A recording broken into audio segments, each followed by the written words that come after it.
How did humans come into being? Hesiod doesn't say much about it. According to belief, Gaia, who gave birth to the gods, also created humans. According to Hesiod, there were all sorts of humans in the time of Kronos. As told in Plato's Protagoras, humans were formed underground along with other living beings from a mixture of earth, fire, and other elements. In the Golden Age, during the reign of Kronos, humans were only male. They didn't reproduce, they sprouted from the earth. They passed away as if falling asleep. They knew nothing of work, suffering, or illness. Their food was readily available.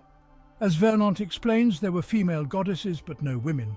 The Golden Age ended with Zeus becoming king. The gods divided the universe, and the companionship of gods and humans came to an end. Prometheus tricked Zeus by offering him the bones of an ox instead of the meat. Enraged, Zeus extinguished all the fires on Earth. Prometheus stole fire from Zeus and gave it back to humans. As punishment, Zeus sent Pandora, the first woman. Pandora married Epimetheus.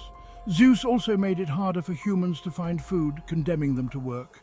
Pandora became the source of all suffering. The struggle between Zeus and Prometheus represents two opposing forces.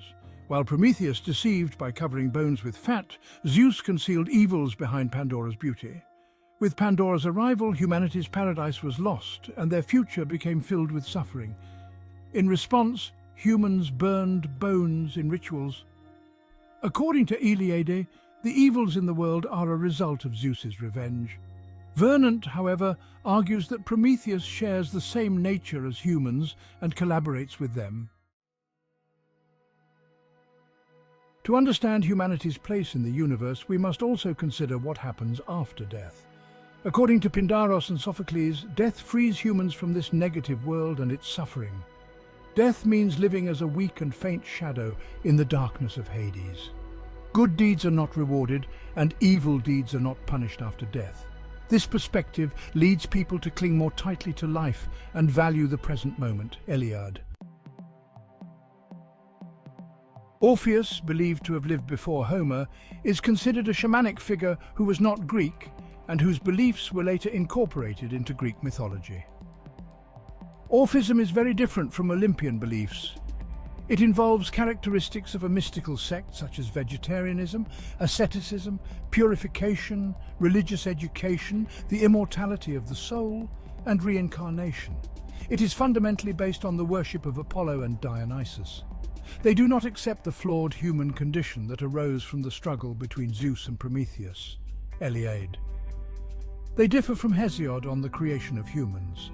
According to them, humans were formed when Zeus burned the Titans. Humans emerged from the sacrificial blood and ashes of the Titans. Human life is a punishment for the sins of the Titans. While the soul is immortal, the body is mortal, and the soul is imprisoned within it. The body is the tomb of the soul. Life is a rehearsal for death. Thompson. The soul is an entity carried by the wind, settling within humans at birth and attaining its true nature outside the body. Duroskin. With death, the soul is freed from its prison. Death is equal to life. If the body remains pure 3 times, it is renewed. If it remains pure the 3rd time, the soul achieves immortality. Thompson. Orphism reflects the traditions and aspirations of the peasants who were their followers. They represent the oppressed people. The phrase, "I flew past the circle of poverty," indicates their social status. Thompson. The Orphics opposed aristocratic values such as hope, love, excessive effort, and competing with the gods, and pursued hope, the only value they possessed. Thompson. The myth of Prometheus reveals the fundamental characteristics of the Greek understanding of humanity. Zeus determines the fate of humans. Coexistence between gods and humans is forbidden. Humans must meet their own needs. Work. All evils have been bestowed upon humans. History began with humans taking responsibility. In the Greek understanding of the universe and the gods came into existence together.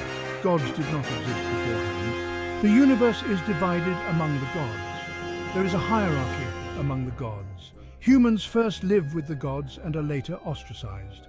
The understanding of the universe, gods, and humans gave rise to philosophy. and the fundamental problem of Greek philosophy became the contemplation of existence.